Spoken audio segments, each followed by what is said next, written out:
소돔과 고모라를 향하신 하나님의 심판이 임박했을 때 믿음의 조상이라고 하는 아브라함은 긴장감 그리고 시급한 마음을 가지고 하나님 앞에 서게 됩니다. 우리가 잘 아는 창세기 18장 23절 말씀을 보면 아브라함이 가까이 나아가 이르되 주께서 의인을 악인과 함께 멸하려 하시나이까? 이런 질문부터 합니다. 그 임박한 심판이 자기 조카 롯이 살고 있는 소돔과 고모라에 임할 것이기 때문에 그렇습니다. 긴장한 거죠. 긴박한 마음을 가지고 있습니다. 그래서 창세기 18장 24절에서는 그 성중에 의인 50명이 있을지라도 주께서 그곳을 멸하시고 그 50의인을 위하여 용서하지 아니하시리까? 이렇게 간청을 하는 것으로 시작을 해서 우리가 잘 알다시피 그곳에 의인 10명이 있다면 멸하지 않으시겠다는 하나님의 말씀까지 가게 됩니다. 그런데 그 임박한 하나님의 심판, 진노 앞에서 정작 소돔 사람들은 어땠느냐? 아브라함은 이 긴박감과 시급한 마음 가지고 있는데 정작 소돔 사람들은 어땠느냐? 창세기 19장 5절 말씀을 보면 롯을 부르고 그에게 이르되 오늘 밤에 내게 온 사람들이 어디 있느냐? 이끌어내라 우리가 그를 상관하리라. 여전히 약한 모습 그대로 유지하고 있습니다. 또 창세기 19장 14절 말씀을 보면 롯이 나가서 그 딸들과 결혼할 사위들에게 말하여 이르기를 여호와께서 이 성을 멸하실 터이니 너희는 일어나 이곳에서 떠나라 하되 그의 사위들은 농담으로 여겼더라. 롯의 사위들은 임박한 심판에 대해서 농담으로 여기고 있습니다. 아브라함은 지금 긴장하고 그리고 시급한 마음을 가지고 하나님, 의인이 그곳에 있다면 의인도 악인과 함께 멸하시렵니까? 이 소돔성에 대해서 긴박한 마음을 가지고 있는데 오히려 소돔성에 있는 사람들 혹은 이 롯의 사위 될 사람들은 농담으로 여겼다. 여전히 악을 행하고 있습니다. 우리들이 임박한 심판, 임박한 진노 앞에서 가져야 될 자세에 대해서 세례 요한이 설명을 해줍니다. 마태복음 3장 7절 8절 말씀을 보면 요한이 많은 바리새인들과 서두개인들이 세례 베푼 데로 오는 것을 보고 이르되 독사의 자식들아 누가 너희를 가르쳐 임박한 진노를 피하라 하더냐 그러므로 회개에 합당한 열매를 맺고 이렇게 말씀하죠. 임박한 진노, 임박한 심판 앞에서 해야 될 일은 뭐예요? 합당한 열매를 맺어야 된다. 회개에 합당한 열매를 맺어야 된다. 죄를 돌이킨 사람으로서의 적절한 열매가 있어야 된다는 거예요.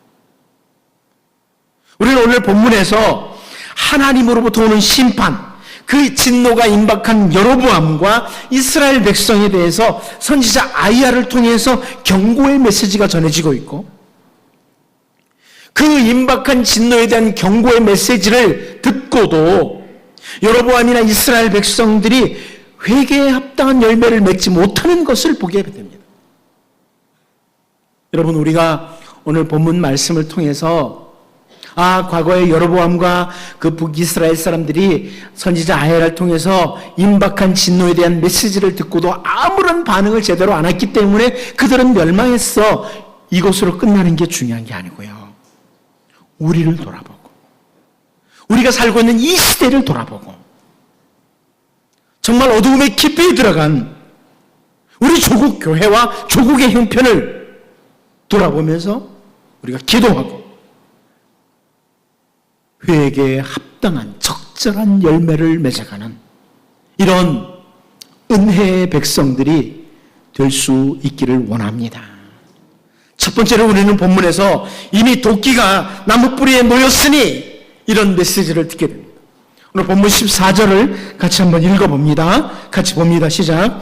여호와께서 이스라엘 위에 한 왕을 일으키신 즉 그가 그날에 여로보암의 집을 끊어버리리라. 언제냐 하니 곧 이제라. 하나님의 심판이 임박했는데 언제냐? 이제라 그래요. 근데 좀 더 정확한 그 번역은 제가 좀 더 직역을 하면 여호와께서 이스라엘 위에 지금 한 왕을 세우실 것인데 그가 여로보암의 집을 오늘 멸절시키시리라. 이런 말씀입니다. 여러분 엄밀히 계산해 보면 몇 년 후에요. 이 여로보암이 그리고 몇 년이 지나요. 왕으로서. 그리고 그 뒤에 그의 아들 나답이 왕이 되죠. 그때 나답 때 멸망을 해요. 몇 년 후의 일인데 여기 선지자 아이야를 통해서 이 임박한 심판이 마치 오늘 임하는 것처럼 심판에 대해서 설명을 해주고 있어요. 오늘 멸절시킬 것이다. 그러니까 이 열왕기 기자가 사용하는 이 언어는 소위 종말론적인 언어라고 말을 합니다. 하나님의 백성이 종말론적인 신앙을 가지고 있어야 됩니다. 마치 오늘 주님이 오실 수 있다. 이런 자세를 가지고 있어야 한다.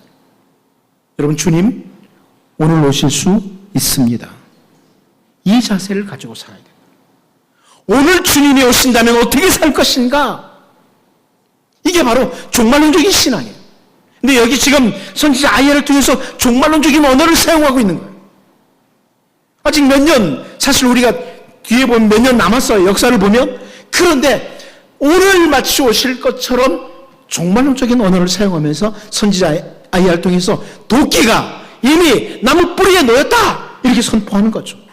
세례요한이 마태복음 3장 10절에서 그럽니다. 이미 도끼가 나무 뿌리에 놓였으니 좋은 열매를 맺지 아니하는 나무마다 찍혀 불에 던져지리라. 이미 도끼가 나무 뿌리에 딱 놓여있다는 거예요. 이 종말론적인 모습이에요. 마지막에 임박했다는 거예요. 이것은 곧바로 심판이 시작된다 이런 말씀이죠. 여러분 이 말씀들 성경에 이런 말씀들이 도끼가 이미 나무 뿌리에 놓였으니까 이제 너희들은 심판만 기다려라 이런 말씀이 아닙니다.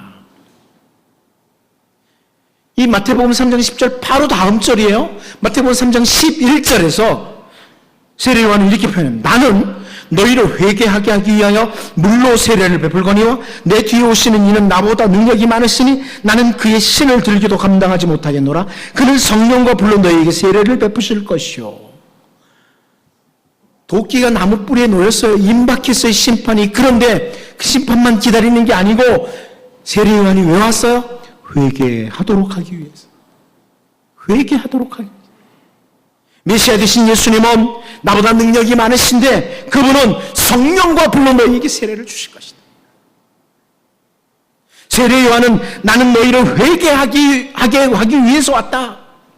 자기가 세례를 베풀고 도끼가 나무 뿌리에 이미 놓였다 하고 메시지를 전하는 것은 임박한 진노, 임박한 심판 앞에서 회개하도록 하기 위해서다.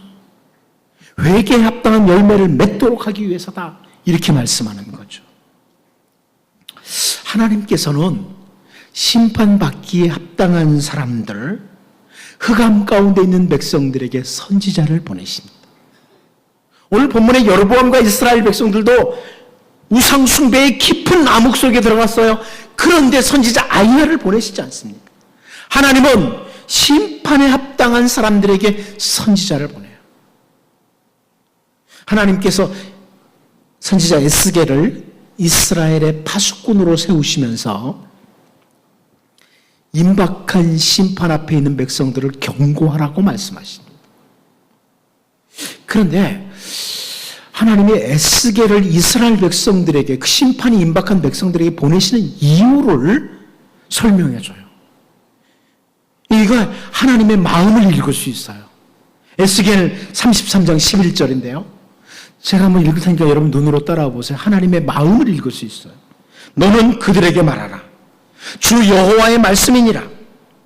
나의 삶을 두고 맹세하노니 나는 악인이 죽는 것을 기뻐하지 아니하고 악인이 그의 길에서 돌이켜 떠나 사는 것을 기뻐하노라.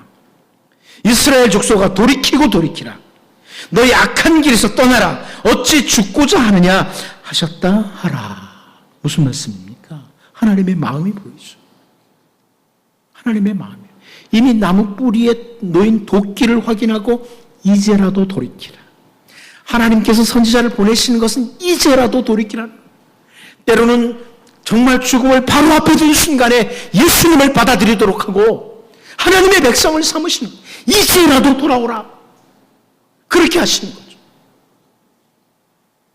그런데 성경에 보면 많은 사람들이, 사울을 비롯해서 많은 사람들이 선지자를 통해서 임박한 심판을 경고했는데 회개에 합당한 열매를 못 맺는 거예요.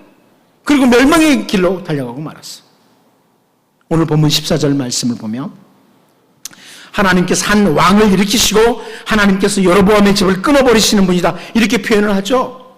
왕을 세우시는 일도, 왕을 폐하시는 일도 하나님께서 하시는 일이에요. 선지자 호세아를 통해서 호세아 13장 11절 말씀을 보면 내가 분노함으로 내게 왕을 주고 진노함으로 폐하였노라, 이렇게 말씀하죠.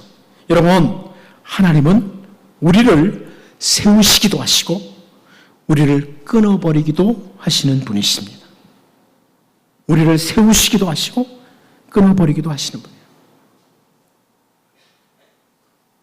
하나님께서 아직 선지자를 보내실 때, 우리에게 말씀을 주실 때는 임박한 진노 앞에 돌이키라는 거예요. 돌이키라는 거예요. 오늘 본문 14절, 15절, 16절을 보면 그 일들을 행하시는 분이 여호와께서라고 그래요. 우리 개역 개정 성경에서는 각 구절마다 여호와께서 이렇게 집어넣습니다. 역사를 주관하시는 분이 하나님이시라는 거예요. 여러분, 우리 조국의 현실을, 우리 조국교회 현실에 대해서 어떤 시각으로 바라보십니까? 혹시 세례 요한이 우리 조국교회를 조국을 바라본다면 도끼가 나무의 뿌리에 놓인 상태라 이렇게 보지 않을까요? 선지자 예레미야가 우리 조국교회를 바라보면 눈물을 흘려야 될 그런 조국교회의 상황은 아닌가요? 아니, 우리 조국과 조국교회가 아니라 우리의 가정과 우리 개인의 실상을 바라볼 때 하나님께서 기대하시는 회개에 적절한 열매가 있는지, 삶의 자리에서 적절한 열매가 있는지, 도끼가 이미 나무의 뿌리에 놓인 이런 상태는 아닌지를 분별해야만 합니다. 오늘 본문에서 여로보암과 이스라엘 백성들에게 임박한 진노, 그때에 도끼가 이미 나무의 뿌리에 놓인 그때에도 조금도 돌이키지 않는 어리석은 모습을 보면서 여러분, 우리 자신을 정말 잘 돌아보고 우리의 가정을 돌아보고 우리 조국과 우리 조국교회를 바라보면서 정말 회개에 합당한 열매를 맺어가는 이런 은혜의 백성들이 될 수 있기를 원합니다. 두 번째로 우리는 오늘 본문에서 손에 키를 드신 하나님을 보게 됩니다. 손에 키를 드신 하나님. 오늘 본문 15절을 같이 한번 읽어보겠습니다. 15절을 봅니다. 시작. 여호와께서 이스라엘을 쳐서 물에서 흔들리는 갈대같이 되게 하시고 이스라엘을 그의 조상들에게 주신 이 좋은 땅에서 뽑아 그들을 강 너머로 흩으시리니 그들이 아세라상을 만들어 여호와를 진노하게 하였음이니라. 하나님은 이스라엘을 치시고 뽑으시고 흩으신다, 이렇게 말씀합니다. 하나님은 이스라엘을 치시고 뽑으시고 흩으신다. 그런데 여기 흩으신다는 히브리어 단어는, 이 흩으신다는 단어는 키질한다, 까부른다, 이런 의미의 단어예요. 곡식을 키질을 해서 찌꺼기를 바람에 날림으로써 깨끗하게 하는 동작을 가리키는 동사예요. 타작마당에서 키질을 해서 쭉정이를 날림으로 흩어버리시는 심판자로서의 하나님의 모습, 손에 키를 드신 하나님의 모습이 보인다는 말씀입니다. 마태복음 3장 12절에서 세례 요한이 설명하는 하나님의 모습이죠. 손에 키를 들고 자기의 타작마당을 정하게 하사 알곡은 모아 곳간에 들이고 쭉정이는 꺼지지 않는 불에 태우시리라. 세례 요한이 손에 키를 들고 계신 하나님을 묘사하는데요. 여러분, 하나님께서 왜 키를 들고 까부르십니까? 손에 키를 들고 왜 까부르시나요? 알곡을 모으기 위해서. 알곡을 모으기 위해서. 알곡과 그 하나님의 말씀을 따라 올곧게 살아가는 하나님의 백성들, 그들이요, 악인들, 쭉정이들로 인해서 고통을 당하는 거예요. 사도 베드로가 베드로후서 2장 8절에서 설명했어요. 이는 이 의인이 그들 중에 거하여 날마다 저 불법한 행실을 보고 들으므로 그 의로운 심령이 상함이라. 하나님의 말씀을 따라 똑바로 올곧게 살아가려고 하는 사람들이 이 세상을 바라볼 때 악인들이 더 잘 되는 것 같고 제멋대로 살아가고 쭉정이처럼 사는 사람들이 더 의기양양 살아가는 이 세상을 바라보면서 고통스러워하는 거예요. 악을 행하는 모습을 보면서 그것을 들으면서 힘들어하는 거예요. 신실하게 살고자 하는 사람들이 악을 행하는 자들의 행실을 계속 보고 들으면서 고통스러워하기에 하나님께서 키를 드신다는 거예요. 키를 드신다. 알곡을 위해서, 신실한 하나님의 백성들을 위해서 키를 드신다는 거예요. 선지자 에스겔을 통해서 우리는 비슷한 설명을 들어요. 에스겔 9장 4절 말씀을 보면 여호와께서 이르시되 너는 예루살렘 성읍 중에 순행하여 그 가운데서 행하는 모든 가증한 일로 말미암아 탄식하며 우는 자의 이마에 표를 그리라 하시고, 예루살렘 그곳에 가증한 일을 행하는 사람들을 바라보면서 막 울면서 탄식하는 사람들이 있어요. 어떻게 이런 일이 있을 수 있느냐고 울고 있는 그 사람들, 정직하게 말씀을 따라 살려고 하는 그들의 이마에 표를 그리라고 하나님이 말씀하세요.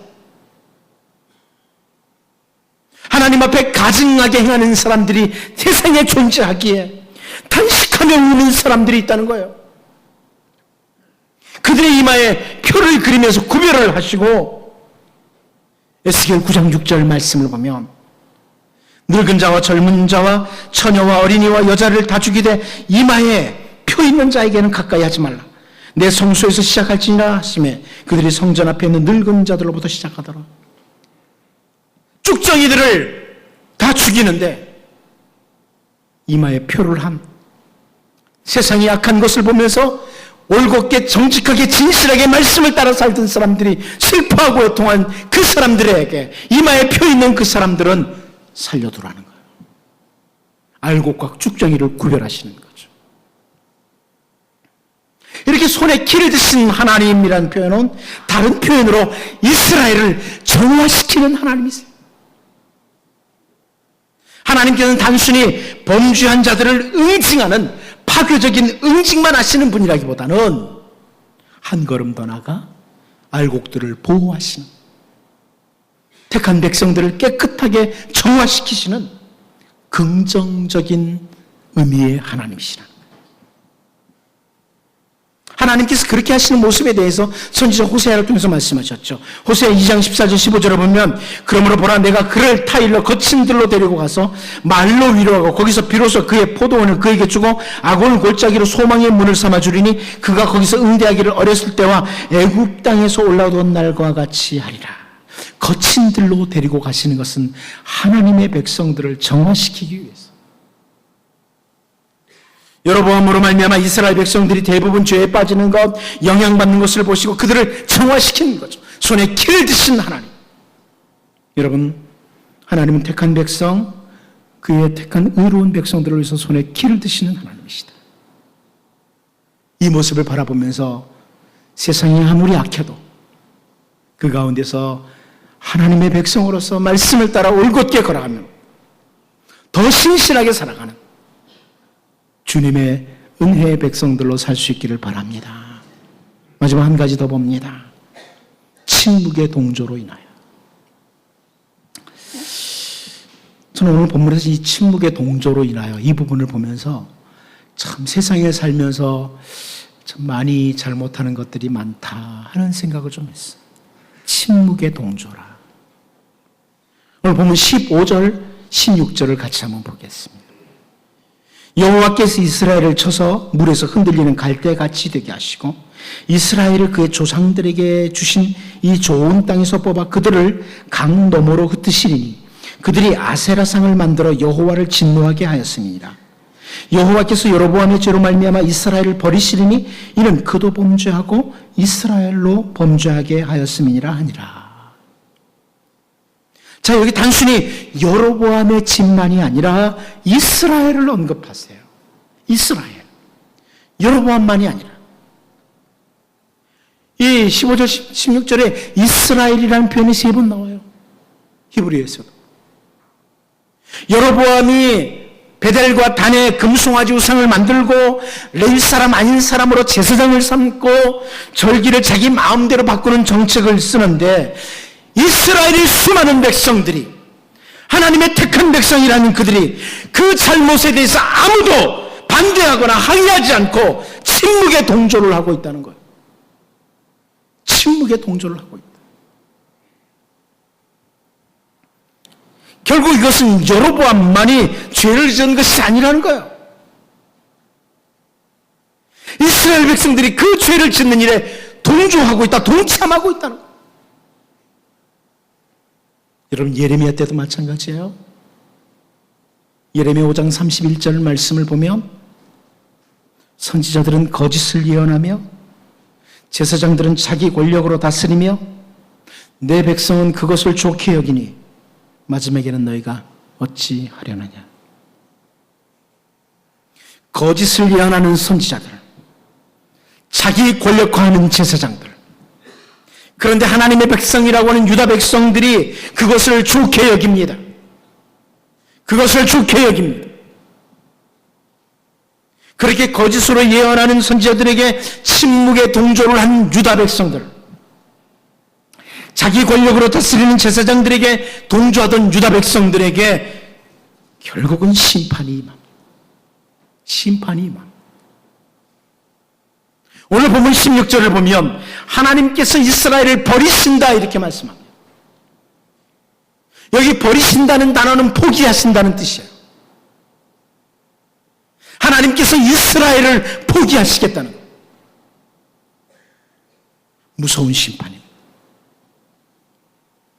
우리가 자주 보았지만 로마서 1장 23절 말씀을 보면 썩어지지 아니하는 하나님의 영광을 썩어진 사람과 새와 짐승과 기어다니는 동물 모양의 우상으로 바꿨느니라. 인간의 죄죠. 특별히 우상 숭배의 죄를 설명하고 있어요. 영원하신 하나님을 피조물의 모양으로 바꾸는 우상 숭배의 죄. 오늘 본문의 여로보암도 마찬가지죠. 여로보암과 북이스라엘의 모습이에요.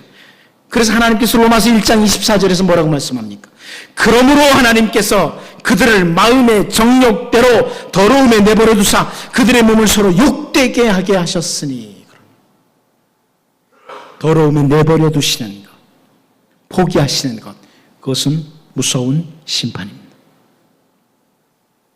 여러분, 잠언 3장 12절 말씀을 보면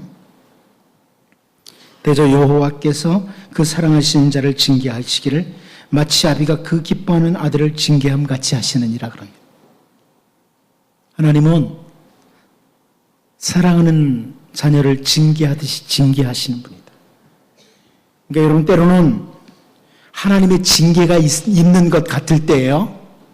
아, 하나님이 나를 사랑하시는구나 생각하시면 좋습니다. 오히려 나를 사랑하시는 하나님을 기억하셔야 돼요. 죄를 지어도 내버려 두시는 것, 그것은 하나님의 무서운 징계예요. 죄의 길로 가는데 그냥 방치하는 것은 무서운 징계예요. 죄를 짓는 일에 침묵의 동조를 하는데 그럼에도 불구하고 내버려 두시는 것은 무서운 형벌이고 그것은 하나님의 진노가 임박했다는 거예요. 여러분, 욥기 7장 19절을 보면 욥이 이렇게 말씀합니다. 하나님, 주께서 내게서 눈을 돌이키지 아니하시며 내가 침을 삼킬 동안에도 나를 놓지 아니하시기를 어느 때까지 하시리까? 욥이 상당히 좀 불만 섞인 표현이죠. 하나님, 저 좀 쳐다보지 마세요. 내가 침 삼킬 동안에도 왜 나를 안 놓습니까? 어느 때까지 그러실 건데요? 지금 욥이 어려움을 당하는 것이 하나님이 그렇게 한다고 해서 침 삼킬 동안에도 하나님이 그대로 보신다는 거예요. 한순간도 놓지 않으시고 침 삼킬 동안에도 일일이 챙겨주시는 것은 하나님의 백성의 큰 복입니다. 별로 동의를 안 하시네. 여러분, 침 삼킬 동안에도 여러분을 막 귀찮게 간섭하시는 것은 복입니다. 왜 이렇게 나를 귀찮게 하나님 이러시나. 조금만 잘못해도 막 한 대 때리시고 똑바로 살아. 이것은 복이에요. 그건 복이에요. 제가 이 구절을 생각할 때마다 침 삼킬 동안에 하나님이 나를 놓아버리면 침이 가다 이게 딱 걸려가지고 숨도 못 쉴 거다. 그런 생각이 드는 구절이. 침 삼킬 동안에도 놓지 않으시는 하나님. 여러분, 죄를 짓는 일에 침묵의 동조는 하고 있지 않는지를 돌아보셔야 됩니다. 내가 죄를 짓는 일에 침묵의 동조를 하고 있지 않는지를 돌아보셔야 됩니다. 우리는 죄를 짓는 일에 침묵의 동조를 하는 자가 아니라 죄와 맞서 싸우는 자가 되어야 됩니다. 나를 포기하시는 하나님이 아니라 침 삼킬 동안에도 놓지 아니하시는 이런 하나님의 은혜가 여러분과 여러분 가정에 충만하시기를 바랍니다. 기도하겠습니다. 하나님, 여로보암과 이스라엘의 임박한 진노의 때 회개에 합당한 열매를 맺지 못하는 모습을 보면서 우리 가정을, 우리 조국 교회와 조국을 돌아볼 수 있는 은혜를 주옵소서. 손에 키를 드시는 하나님, 알곡을 모으시는 하나님, 그 하나님의 신실하심 앞에 세상이 어두워도 여전히 올곧게 살아가는 주의 백성으로 서게 도와주시고, 죄를 짓는 일에 침묵의 동조가 아니라 죄와 맞서 싸우는 자들, 나를 포기하시는 하나님이 아니라 침 삼킬 동안에도 놓지 아니하시는 하나님의 은혜를 누리며 살게 하여 주옵소서. 예수님의 이름으로 기도하옵나이다. 아멘.